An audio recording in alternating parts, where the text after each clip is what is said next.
Have you ever imagined how entities formed of pure light, inhabiting the most sublime dimension that exists, could choose a path of eternal darkness?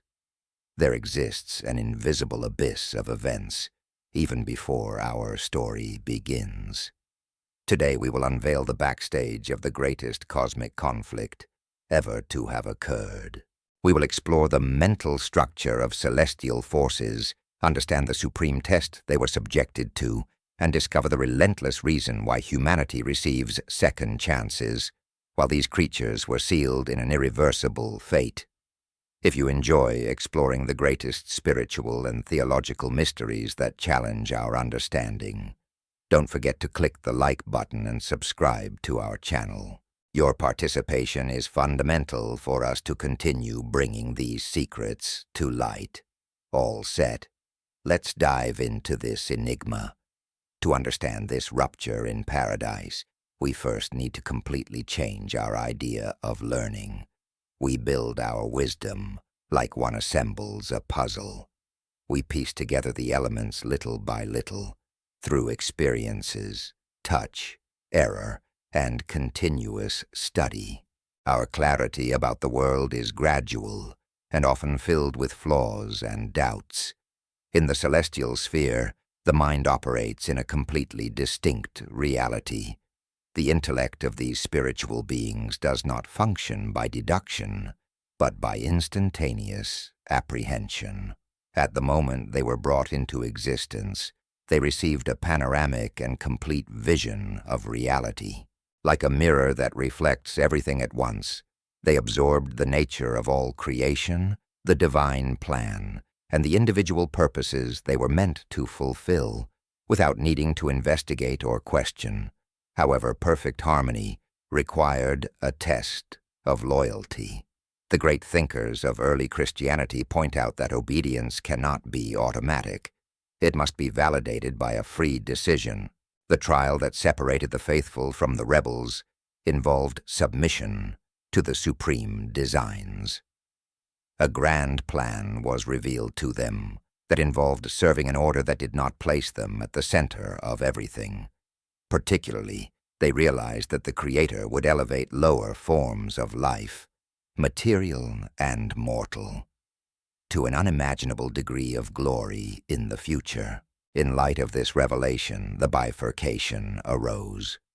To accept their role as servants of this mysterious plan, or to claim autonomy and exclusive glory for themselves, refusing to serve. With piercing clarity, and without any shadow of deception, a part of these legions chose self-sufficiency.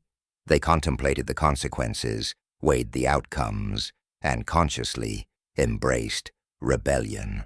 In the same breath as that decision, the spiritual universe split, and the separation between the divine and the profane was forever cemented.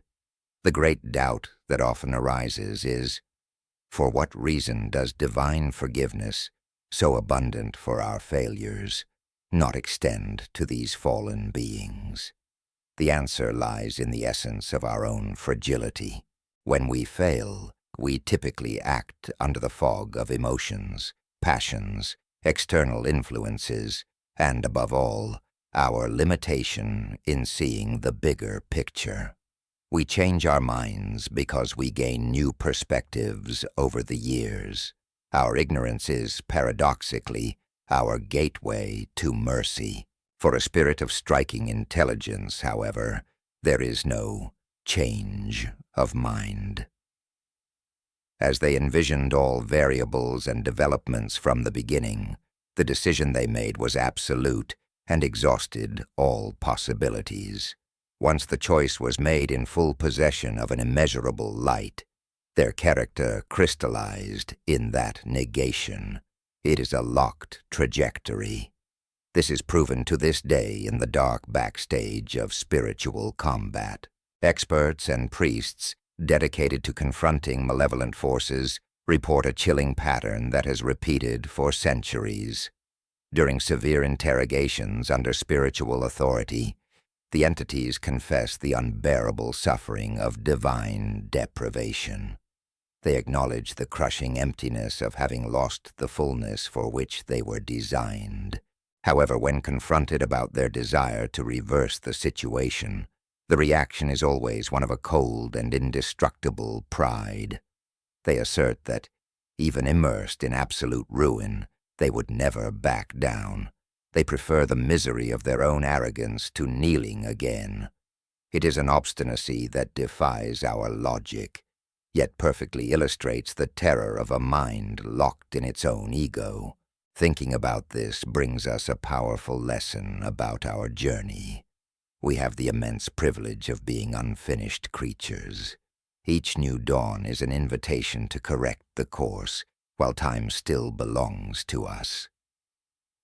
What do you think about this brutal difference between our mind and the nature of spiritual forces? Had you seen the issue of forgiveness from this angle before? Leave your thoughts in the comments, as the most interesting debates happen there. Make sure your like is already marked and that you are part of our community of subscribers. A big hug, keep seeking the truth, and we'll see you in the next video.